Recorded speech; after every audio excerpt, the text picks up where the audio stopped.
오늘 본문은 하나님이 이스라엘 자손들과 언약을 체결하는 장면입니다. 출애굽한 지 3개월 만에 시내산에서 있었던 일입니다. 체결 당시 사항은 이러합니다. 1절부터 쭉 8절까지. 1절, 2절 먼저 보겠습니다. 여호와께서 또 모세에게 이르십니다. 지금 몇 차례 올라오너라 내려가거라 올라오너라 내려가거라 반복하고 계시죠. 다시 한 번 더 주님께서 모세에게 이르십니다. 너는 아론과 나답과 아비후와 아론의 두 아들이죠. 넷 중에서 장자 차자 둘과 이스라엘 장로 70명과 함께 올라와 멀리서 경배하고 너만 가까이 나오고 그들은 가까이 나오지 말며 백성들은 너와 함께 올라오지 말거라 하고 말씀을 하셨습니다. 분위기가 좀 엄숙하죠. 거룩하신 하나님과 죄에 빠져 있는 인간이기 때문에 어쩔 수가 없습니다. 코로나 때문에 우리가 서로 대면하지 못하는 것처럼 하나님과 인간들 사이에 비록 그의 언약의 백성이고 자기가 낳은 자식입니다만 하나님이 그 자식들과 하나 될 수가 없습니다. 한 자리에 같이 앉을 수가 없습니다. 그런데 여러분, 코로나가 우리를 막고 있습니다만 참 우리는 얼마나 감사한지 모르겠습니다. 왜 감사하냐? 우리가 사회적 거리는 멀어졌습니다만 물리적 거리는 떨어져 있습니다만 우리가 그리스도 안에서 하나죠. 각자 우리 마음속에 성령님이 다 그리스도의 영이 임재해 계십니다. 동일한 영이 여기에 참석하신 여러분들, 인터넷으로 참여한 여러분들, 우리 모두 마음속에 성령님이 계시기 때문에 우리는 물리적 거리를 초월해서 서로 하나입니다. 이때는 하나님을 만나고 싶어도 만나질 못했죠. 한시적으로 모세 한 사람만 주님을 만날 수가 있었는데 지금은 수째 우리가 그리스도가 하나가 되고 그리스도로 옷 입고 주님은 내 안에 나는 주님 안에 거하니 얼마나 영광스럽습니까? 이것 때문에 우리가 찬양하는 거죠. 이 하나만 해도 해 뜨는 데서부터 해 지는 데까지 찬양해도 모자랍니다. 이 사실을 우리가 다시 한번 더 확인했으면 좋겠습니다. 1절, 2절 사항은 삼엄합니다. 어쩔 수가 없는 상황이 벌어졌습니다. 계속해서 3절을 한번 보십시오. 모세가 와서 여호와의 모든 말씀과 그의 모든 율례를 백성에게 전해줍니다. 백성들이 한 소리로 응답하여 이럽니다. 여호와께서 말씀하신 모든 것을 우리가 준행하리다. 이번에는 모세가 4절, 모세가 여호와의 모든 말씀을 기록합니다. 그리고 이른 아침에 일어나 산 아래에 제단을 쌓고 이스라엘 12지파대로 12기둥을 세웁니다. 5절, 그리고 이스라엘 자손의 청년들을 보내어서 여호와께 소로 번제와 화목제를 드리게 합니다. 청년들을 보냅니다. 청년들.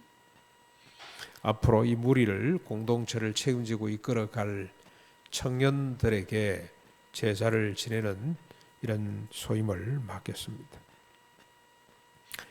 그리고 모세가 피를 가지고 반은 여러 양푼에 담아두고 반은 제단에 뿌렸습니다. 그리고 7절입니다. 그리고 난 뒤에 이번에는 기록된 언약서를 가져다가 좀 전에 기록한 그 언약서를 가져다가 백성들에게 낭독하여 듣게 합니다. 그리고 백성들이 말합니다. 여호와의 모든 말씀을 우리가 준행하리다. 이 말을 들은 모세가 8절이죠. 양푼에 담아두었던 피를 백성들에게 뿌리면서 말합니다. 이 피는 여호와께서 이 모든 말씀에 대하여 너희와 세우신 언약의 피니라. 이렇게 하나님과 이스라엘 사이에 언약이 맺어지게 됐습니다. 피의 언약이 맺어졌습니다. 그런데 여러분, 이 언약을 지키면 어떻게 됩니까? 자자손손 천대까지 복을 받게 되고 이 언약을 지키지 못하면 3, 4대까지 저주를 받게 된다고 20장 5절 6절에 주님이 선언하셨습니다. 언약의 조건이죠. 조건, 결과라고 할 수가 있겠습니다. 언약대로 살면, 내가 준 이 말씀대로 너희들이 살기만 하면 자자손손 1000대까지, 살지 못하면 3, 4대까지. 그러니까 하나님께서 뭐 하자는 겁니까? 복을 주시기를 원한다는 뜻이겠죠. 마지막에 또 한 번 선포됩니다. 신명기 28장 1절로 68절까지 긴 한 장을 통째로 할애해서 주님께서 이 언약에 대한 말씀을 다시 선포하는데, 이 언약대로 너희들이 살기만 하면, 여기에 기록된, 그래서 소피로 도장을 찍은 이 말씀대로 너희들이 살기만 하면 세계 모든 민족 가운데 뛰어난 민족이 될 것이며, 성읍에서도 복을 받고 들에서도 복을 받을 것이며, 자녀와 토지 소산과 짐승에게도 복을 받게 될 것이다. 광주리에도 떡반죽 그릇에서 복이 넘치게 될 것이며, 나가도 복을 받고 들어와도 복을 받게 될 것이다. 너희들을 치려고 대적들이 왔다가 한 길로 왔다가 7길로 도망가게 될 것이다. 그리고 또 이런 것도 있습니다. 우리 어머님이 기도할 때마다 늘 이걸 인용해서 기도하는데요. 우리 어머님이 가장 좋아하는 성경 구절 중에 하나이기도 합니다. 머리가 될지언정 꼬리가 되지 않을 것이다. 그까지 주님이 말씀을 하셨습니다. 이제 이 언약을 기념하고 확증하기 위해서 모세, 아론, 나답과 아비후 그리고 이스라엘의 70명 장로가 올라가서 여호와 앞에서 먹고 마십니다. 그게 9절로 11절까지 내용입니다. 그러나 여호와께서 그들에게 손을 대지 않으십니다. 원래 이러면 안 되는데 주님께서 한시적으로 자기 앞에서 이스라엘의 대표자들이 올라왔어요. 언약 체계를 기념하기 위해, 확정하기 위해 식사를 하게 되었습니다. 그리고 모세는 다시 하나님께 부름을 받고 산에 올라가 40일을 머물게 됩니다. 여호와의 모든 율법과 계명을 돌판에 기록해서 받기 위해, 하나님이 직접 기록해 주시는데 그게 요약본이죠. 요약본. 십계명을 받기 위해서 다시 올라가서 40일을 머물게 되는 내용이 12절부터 18절까지 계속됩니다. 여러분, 이제 언약으로 제시된 하나님의 모든 말씀과 율례가 뭔지를 우리가 알아야 되겠죠. 모세가 하나님께로부터 듣고 백성들에게 기록하여 전하여 준 모든 말씀과 율례가 무엇입니까? 듣고 순종하기만 하면 나가도 복을 받고 들어가도 복을 받고, 성읍에 들에서도 한 길로 왔던 대적들이 7길로 도망을 가게 되고, 머리가 될지언정 꼬리가 되지 않도록 하는 구체적인 내용이 뭐냐? 저희 어머님은 늘 기도할 때마다 이렇게만 기도를 했지, 이 자식이 나가도 복을 받고 들어와도 복을 받고 머리가 될지언정 꼬리가 되지 않도록 하나님 이렇게 살게 해주십시오라고 기도를 하지 않았어요. 늘 기도를 들을 때마다 제가 전도사 때, 강도사 때, 목사 때 다 그 기도를 늘 명절 때 내려갈 때마다 우리 자녀들 앞에 앉혀놓고 그렇게 기도를 하시는데,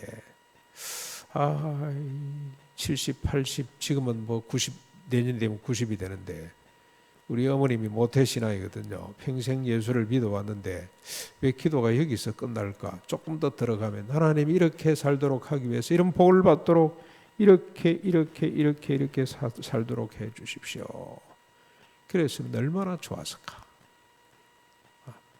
자기 마음에 드는 거 그냥 나가도 복을 받고, 우리 어머니만 그런 거 아닙니다. 우리 목회 장로님들 기도할 때마다 떡반죽 그릇에도 살강 위에 또 그냥 들에도 복을 받게 해주시고, 그렇게 열심히 기도를 하셨는데 어떻게 복을 받는지에 대해서는 잘 안 가르치고 기도를 하는 것 같아요.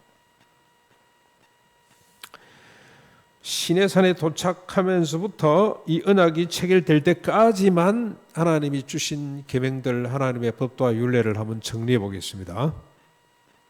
여러분, 자칫 잘못하면 지루할 수가 있어요. 본론으로 들어가면, 서론 결론은 좋아하는데 본론으로 들어가면 사람들이 막 지루해하잖아요. 그렇죠? 본론이 중요한 겁니다. 본론. 이 내용이 중요합니다. 이걸 잘 듣고 지켜야 우리가 복을 받게 된다 이 말입니다.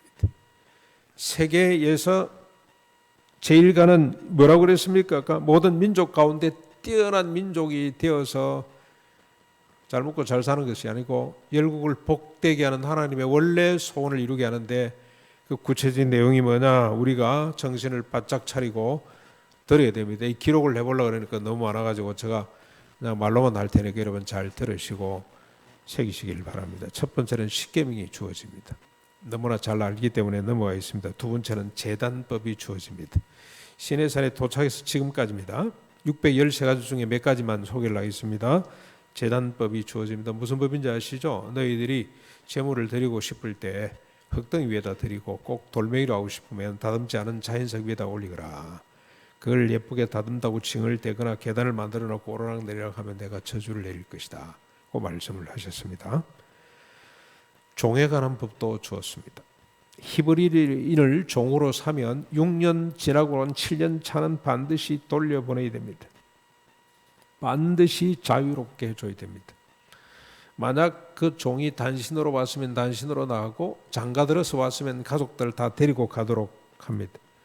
그런데 만약에 상전이 그에게 아내를 주었다면 이게 무슨 말입니까? 스스로 장가들 만큼 조건을 갖추지 못한 자가 우리 집에 종으로 왔다면, 그래서 장가 들게 했다면 자식은 데리고 가지 못하도록. 참 희한한 법입니다. 그렇죠? 그러니까 이게 조금 장가갈 실력이 없는 사람에게 장가 들도록 했으면 그 뒤에 자식들은 자기 건데, 그래서 이 종이 나는 아내도 자식들도 사랑하고 주인도 사랑하니 나는 자유롭지, 이 집에 그냥 살겠습니다. 그러면 받아들여야 됩니다. 여러분, 이 법이 뭘 의미하는지를 우리가 잘 살펴봐야 됩니다. 그러니까 조금 부족한 사람이에요. 저 자식을 데리고 나가도 먹여 살리기 힘들어. 그러면 같이 주인이 종만 허락한다면 같이 살도록 하는 겁니다. 내보내면 저 자식 못 먹여 살릴 쯤 되는 사람들 있죠? 그런 사람이 있어요. 옛날 우리 집에 머섬이 있었어요. 머섬. 근데 할아버지가 그분을 늘 데리고 있었어요. 근데 그분을 내보낼 수가 없어요. 내보내면 스스로 살아갈 수 없는 분이었어요.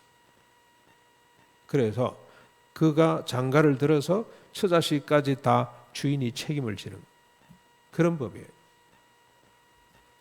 자기 딸을 예정으로 팔았으면, 여러분 한번 상상해 보십시오. 자기 딸을 예정으로 팔았다면 이 가정은, 이 부모는 어느 수준입니까? 입 하나 들자고. 옛날 그렇게 식모를 많이 보냈죠. 그렇죠? 우리 집에도 식모가 한 사람 와 있었다니까. 우리 먼 친척인데 왜 보냈냐? 입 하나 들기 위해서 보냈어요. 입 하나. 근데 이 딸을 종으로 보내면 어떻게 됩니까? 딸 자식 하나만이라도 배불러 먹게 살도록 하기 위해서 보냅니다. 그런데 그걸 종으로 받아들이는 사람이 자기 소실로 인정을 해야 됩니다. 자기 부인으로 받아들여야 돼요. 내쫓을 수가 없어요. 그리고 자기 아들한테 준다면 며느리로 삼아야 돼요. 자, 그 한 절만 가지고도 우리가 하루 종일 묵상할 수 있습니다만 넘어가십시다. 살인자는 반드시 죽이라. 부모를 치는 자와 저주하는 자는 반드시 죽이라. 사람을 납치한 자는 반드시 죽이라. 상해를 입혔다면 완치될 때까지 배상하거라. 그리고 임신한 여인을 쳐서 낙태케 했다면 다른 해가 없으면 재판장이 손해배상 청구를 하도록 하고, 만약에 다른 해가 있다면 동일하게 갚아라. 그러면서 하신 말씀이 생명은 생명으로, 눈은 눈으로, 이는 이로, 손은 손으로, 발은 발로, 된 것은 된 것으로, 상한 것은 상함으로, 때린 것은 때림으로 갚을 지니라. 그래서 이걸 동해보복법이라고 그러죠. 동해보복법. 똑같이 해서 보복을 하거라. 아닙니다. 보복하라는 법이 아니고, 이따 우리 한번 살펴보겠습니다만, 아무튼 이는 이로, 눈은 눈으로 갚도록 하는 법이 있습니다. 있다고 법의 의미는 이따 한번 살펴보기로 하고, 또 다른 법입니다. 소가 사람을 받아서 죽였으면 그 소는 반드시 죽일 것이요, 임자는 행벌을 면하지만 단속하지 아니해서 소가 사람을 받아 죽였다면 임자도 죽어야 됩니다. 단속을 했음에도 불구하고 사람을 죽였으면 소만 거기에 대한 배상만 하면 되고 임자는 안 죽어도 되는데, 단속을 안 했을 경우에는 임자도 죽어야 돼요. 구덩이를 파놓고 덮지 않으므로 소나 나귀가 빠지거나 상해를 입는다면 판 사람이 짐승이 인자에게 돈으로 배상을 내야 됩니다. 소가 소를 받아서 죽이면 살아있는 소를 팔아서 그 값으로 반을 나누고, 또한 죽은 것도 반으로 나눕니다. 그런데 단속하지 아니했으면 그는 소로 소를 갚아야 되고, 죽은 것도 자기가 갖지를 못하며 더 줘야 됩니다. 22장 넘어가서 사람이 소나 양을 도둑질했으면 소 한 마리에는 소 5마리로 양 한 마리에는 양 4마리로 갚아야 됩니다. 소하고 양하고 차이가 좀 있죠. 이렇게 소가 재산 가치가 더 크기 때문에 이건 재산에 따라서 배상을 달리하도록 했습니다. 하여튼 훔쳐갔다 그러면 4배로 5배로 갚아요.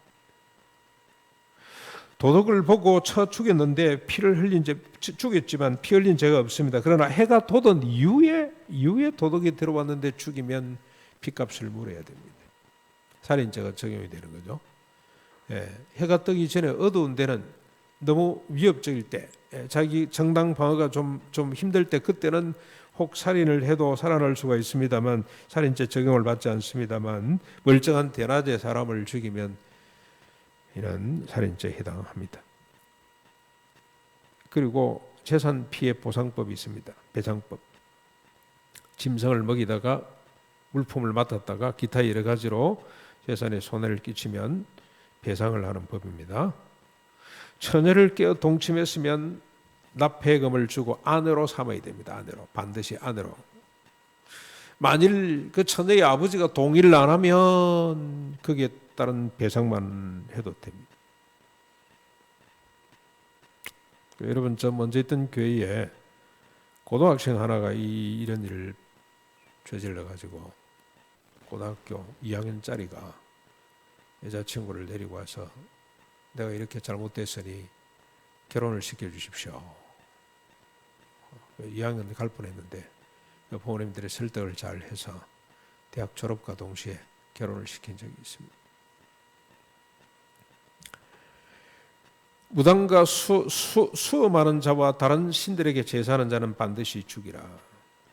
이방 나그네 과부 고아를 압제하거나 괴롭히지 말라. 가난한 자에게 돈을 구워 주면 이자를 받아서는 안 된다. 이웃의 옷을 전당 잡거든 해가 지기 전에 돌려보내라. 이유에 대해서 설명도 다 있습니다. 재판장이나 지도자를 모독하거나 저주하지 말거라. 추수한 것 바치기를 더디하지 말거라. 짐승의 초태생을 바쳐야 되잖아요. 그렇죠? 바쳐야 되는데 1회 동안 어미와 같이 있게 하고 8회 되는 날 데리고 와서 바치도록. 참 세심하죠. 새끼 8일 동안은 어미가 품고 있도록, 어미하고 같이 있도록, 8일차 되면 데리고 와서 하나님 앞에 번제로 드리도록 그렇게 규정하고 있습니다. 들에서 찢긴 동물은 고기를 먹어서는 안 됩니다. 거짓된 풍설을 퍼뜨리거나 악인과 연합하여 위정하지 말거라. 가짜 뉴스를 발행하면 안 된다 이 말입니다. 옳은 것은 옳고 그런 건 그러고 바로 해야 되지 위정하면 안 돼. 위정. 가난한 자의 송사라고 해서 두둔하지 말거라. 여러분, 저 가난한 자라고 해도 이 악한 일을 할 때 그건 두둔하면 안 됩니다. 가난한 자의 송사도 착하게, 가난한 자를 늘 도와야 되지만은 그들의 범죄 사실을 두둔해서는 안 됩니다. 자, 그리고 이제 23장입니다. 이 내용이 원수의 길 잃은 소나 나귀를 보거든 반드시 그 사람에게 돌려줘야 되고, 원수의 나귀가 엎어졌으면 힘이 없어가 쓰러졌으면 빨리 말은 일으켜야 되거든요. 말 종료는 빨리 안 일으키면 죽어버려요. 그래서 빨리 어떻게 하든지 이렇게 세워야 되는데, 그때 원수의 나귀라고 지나가면서 아이고 잘됐다 이러지 말고 같이 뛰어가서 그 나귀를 일으켜 세우라는 말씀입니다. 무죄한 자와 의로운 자를 죽이지 말거라. 뇌물을 받지 말거라. 이방 나그네를 압제하지 말거라. 6해 동안 파종하고 그 소산을 거두지만 7채는 묵혀두어서 가난한 자들이 먹게 하거라. 그리고 그 남은 것은 덜짐승이 먹도록 하거라. 6해 동안에 내 일을 하고 7째 날에는 시대 소와 나귀와 내 여종과 자식과 나그네와 모든 사람 그날을 쉬면서 숨을 돌리게 하거라. 매년 6월절 무교절 하나입니다. 하나 맥추절 수장절을 지키도록 하거라. 새 절기 지키도록 했습니다. 그리고 요 언약 체결하기 전 바로 전까지 마지막으로 주신 계명이 뭐냐, 말씀이 뭐냐, 염소 새끼를 그 어미의 젖으로 삶지 말거라. 이 중동에 이때 맛있게 하느라고 또 뭘 멋있게 해보겠다고 이런 일이 많았다 그럽니다. 짐승도 배려하는 법입니다. 어미의 젖에다가 새끼를 삶는다는 것 참 얼마나 참 비참한 일입니까? 그렇죠? 짐승편에서 보면. 그래서 여러분 이번 우리 초계 때 애완동물 장례식 어떻게 할 거냐 그게 법안으로 올라왔어요. 그래서 그런 시시한 거 올려가지고 그러고 넘어갔습니다만 참 목사들이 왜 지혜를 좀 발휘하지. 위로하는 거잖아요. 17년 18년 같이 살면 가족이나 비슷하게 되는데 위로하면 되는데 그 근거가 어디 있냐. 하나님은 염소 새끼를 그 어미의 저주로 삼지 말도록. 초태생은 하나님 앞에 사람은 대속물로 바쳐야 됩니다만 짐승은 처음 난 수컷은 하나님께 바쳐야 되는데 7일 동안 어미 품속에 있도록 하거라. 8일차 될 때 데리고 가서 바치거라. 하나님의 마음이 읽혀지죠. 이것들입니다. 이것들 제가 몇 가지는 세보지 않았습니다만 이것들이 과거 이스라엘 백성과 오늘 우리들의 신앙과 영성의 실체입니다. 하나님의 나라의 방향성이며 구체적인 실천이라고 할 수가 있습니다. 하나님이 그 백성들을 불러내신 이유가 뭐냐? 이것 잘하라고 불러내셨습니다. 우리를 하나님이 십자가 부활로 구원하신 이유가 뭐냐? 여기다 플러스 산상보온 합해지죠. 이것 잘하라고 하나님께서 우리를 불러내시고 이 땅 위에 70, 80, 90, 120년 산다고 좋아하는데 오래 살아가 뭐합니까? 이것 잘하면서 살아야 되죠. 이거 잘하라고 하나님께서 불러내셨어요. 이거 잘하는 것이 이게 영성이에요. 영성. 신앙의 실체. 지금 우리 한국 교회는 지금 코로나 바람에 교회 안 나온다고, 교회 이제 해지 방해한다고 야단 법석을 떠는데 그게 중요한 것이 아니고 잘 모이는 것도 중요합니다만은 그보다 더 중요한 게 뭡니까? 우리가 세상 속에 이거 잘 하고 사는 것이 더 중요하다 이 말입니다. 그러면 우리가 세계 민족 가운데 지도자 민족이 돼요. 온 세상 사람들이 우리를 바라봐요. 우리를. 다소 종과 여자에 대하여 차별적인 듯 합니다만은 과히 혁명적이죠. 지금 봐도 급진적이에요. 그런데 너무너무 아름답습니다. 이런 법을 주신 하나님을 찬양하지 않을 수가 없습니다. 홍해를 100번, 1000번 가르는 것보다도 이 말씀 한 구절이 훨씬 더 의미가 있고 가치가 있고 위대한 일입니다. 여러분, 이 법의 핵심 사상이 뭘까요? 어떤 생각이 듭니까? 쭉 지금까지 봤습니다. 앞으로 더 이제 많이 나오죠. 계속 나올 겁니다. 근데 매일 성경이 또 출애굽이 끝나면 다른 데로 또 옮겨가기 때문에 아쉽습니다만 여러분 우리 소위 말해서 모세 오경 쭉 나오죠. 신명기 마지막 장까지 계속 나올 겁니다. 이런 법들의 핵심 사상이 뭡니까? 인간 존중입니다. 인간 존중, 생명 존중입니다.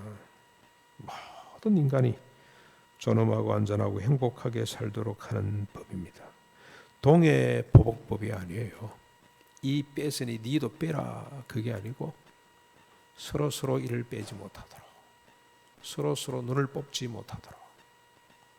지금 모세가 율법을 주시기 전까지 바로가 어쨌습니까? 이 애굽 사람들이 어떻게 하던가요?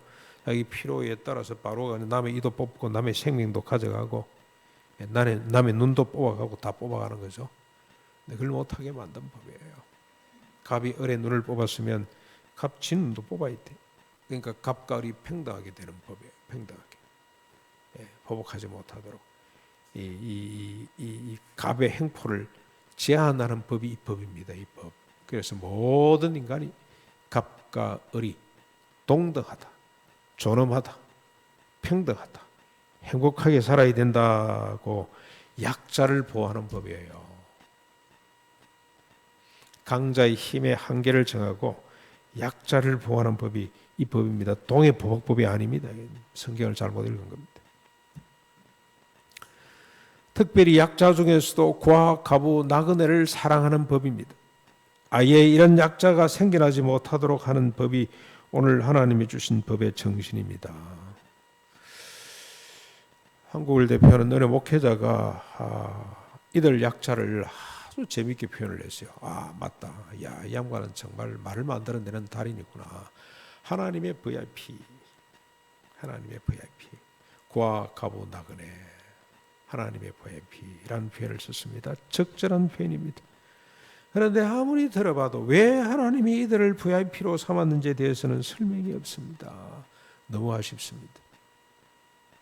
하나님이 왜 이들을 VIP로 삼았냐?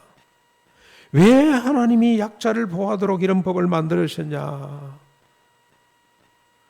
왜 하나님이 강자도 약자도 나오지 못하도록 만드셨냐? 여기에 대한 해석이 없어요. 해석이. 하나님이 이들을 VIP로 삼으신 이유를 바울은 이렇게 밝히고 있습니다. 여러분, 사도행전 17장 24절 26절인데 바울이 아덴에서 전도하면서 한 말입니다.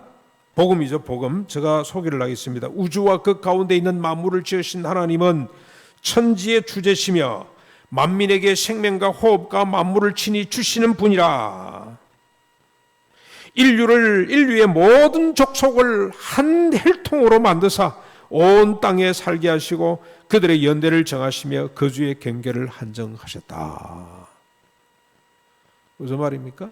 천지 만물을 만드시고 인간에게 그 만물을 맡기신 하나님 여호와께서, 만민에게 생명과 호흡과 만물을 친히 주시는 그 하나님께서 모든 인류를 한 혈통으로 삼았다는 겁니다.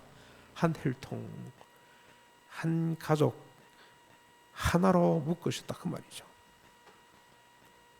하나입니다.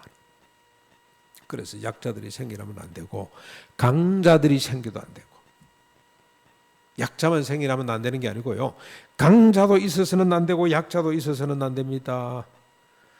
이해가 잘 안 되시면 내 마음을 어머니 수준만 좀 끌어올려 보십시오. 부모 수준만 끌어올려 보십시오. 부모 입장에서는 자식이 6명인데 우리 집에 꼭 같습니다. 꼭 같습니다.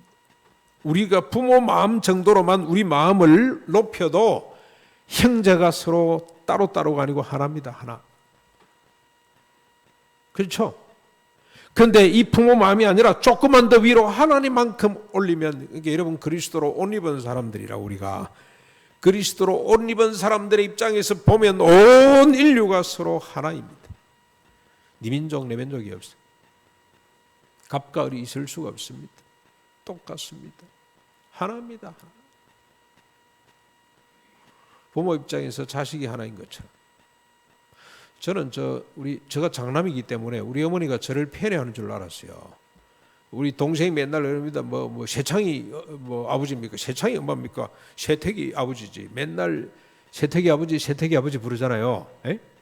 우리 저 남편을 부를 때 여보 못해가지고 태기 아버지 그렇게 불렀잖아요. 그러니까 동생이 또 창이 아버지는 아니네, 태기 아버지네. 그리고 우리 농담을 합니다만은 저만 편애하는 줄 알았는데 그게 아니고, 막내 가면 살살 빼주고요, 딸들 오면 살살 다 빼주고, 똑같아요. 손자들도 마찬가지. 자기 자식들 똑같이 보는 것이 어미의 마음인 것처럼 우리 하나님 마음으로 올라가면 모든 인류가 서로 하나입니다. 그런데 강자가 나오고 약자가 나오가 되겠습니까? 자, 그럼에도 불구하고 이스라엘 백성들은 이를 지키지 못합니다. 그래서 두 쪽이 났다가 둘 다 망했습니다. 지금까지 회복되지 못하고 있습니다. 그런데 우리가 소망을 갖는 데는 이유가 있습니다. 우리는 모세와 소의 피가 아니라 그리스도가 중재자가 되시고 그의 피로 언약을 맺은 새 예루살렘 거민이 되었기 때문에 그렇습니다. 성도가 되었기 때문에, 교인이 되었기 때문에 우리에게는 소망이 넘칩니다. 돌판에 새겨진 언약이 아니라 마음판에 새겨진 언약을 받았기 때문에 우리는 소망이 넘칩니다. 그리스도가 그의 피로 맺은 언약을 바울은 이렇게 소개를 합니다. 사도행전 17장 27, 28, 31절 말씀인데 제가 한번 소개를 하겠습니다. 조금 전에 인용했던 것처럼 우주와 그 가운데 있는 만물을 지으신 천지의 주제신 하나님께서 우리 각 사람에게 멀리 계시지 아니하셔서 우리가 그를 힘입어 살며 기동하며 존재하느니라. 지난번에 우리가 그리스도로 옷 입는다는 말이 이 말입니다. 그렇죠? 바울은 조금 다르게 어떻게 표현을 합니까? 우리가 그를 힘입어, 멀리 계시지 않고 우리 가운데 계시는, 우리 속에 계시는 그분을 힘입어 살며 기동하며 존재하느니라. 이는 그리스도를 죽은 자 가운데서 다시 살리신 것으로 모든 사람에게 믿을 만한 증거로 주셨느니라. 우리 속에 계셔서 우리가 그로 말미암아 기식하고 그로 말미암아 기동하고 존재하고 살아낸다는 걸 어떻게 증명할 수가 있냐? 그러니까 하나님이 내 안에 사시는 거죠. 그렇죠? 그걸 뭘로 증명할 수가 있냐? 그리스도를 죽은 자 가운데서 다시 살리신 하나님의 능력으로 증명이 된다는 거 아닙니까? 다시 말하면 우리가 우리 힘으로 사는 것이 아니고 우리 안에 계시는 그리스도의 힘, 성령의 힘, 하나님의 힘으로 사는 자들이 되기 때문에 오늘 우리는 하나님께서 소원하신 율법의 정신대로 살아갈 수가 있다 이 말입니다. 사랑하는 성도 여러분, 그리스도를 죽은 자 가운데서 살리신 하나님을 힘입어서 살며 기동하며 존재함으로 하나가 되십시다. 너와 나의 담, 내 편, 네 편에 담을 허물 수 있기를 바랍니다. 참 감사한 것은 이 경상도 사람이라 이 발음이 네 편, 내 편, 내 편, 내 편 같이 들리죠. 네 내가 없어져 버리는 거죠. 그렇죠? 참 이 언어가 참 경상도 언어가 이때는 필요하구나 생각이 듭니다만 야당과 여당의 담, 보수와 개혁의 담, 북한과 남한의 담, 내 나라 네 나라의 담, 이것과 저것의 담을 허물고 서로 하나 되어 살아갈 수 있기를 바랍니다. 여러분, 우리가 21장 18절 21절에 보면은 상해를 입힌 자는 배상을 해야 된다고 했는데요. 반드시 배상을 하는 것이 주님의 법입니다만 신약의 법은 더 강화되는 거죠. 주님이 내가 이 법을 폐하기 위해서 온 것이 아니고 완전케 하기 위해서 왔는데 완전케 된 법의 모습은 어떻습니까? 내가 피해를 끼치지 아니한 사람까지 배상하는 것이 그게 사마리아 사람이 자기가 그 강도 짓을 한 거 아니잖아요. 그렇죠? 다른 사람이 했어요. 그런데도 자기가 책임을 지는 내가 상해를 입힌 사람이 아니라 이 땅의 모든 상해받은 자, 상함을 입은 자들을 치료해내는 이런 수준의 삶을 살아낼 수 있는 저와 우리가 될 수 있기를 바랍니다.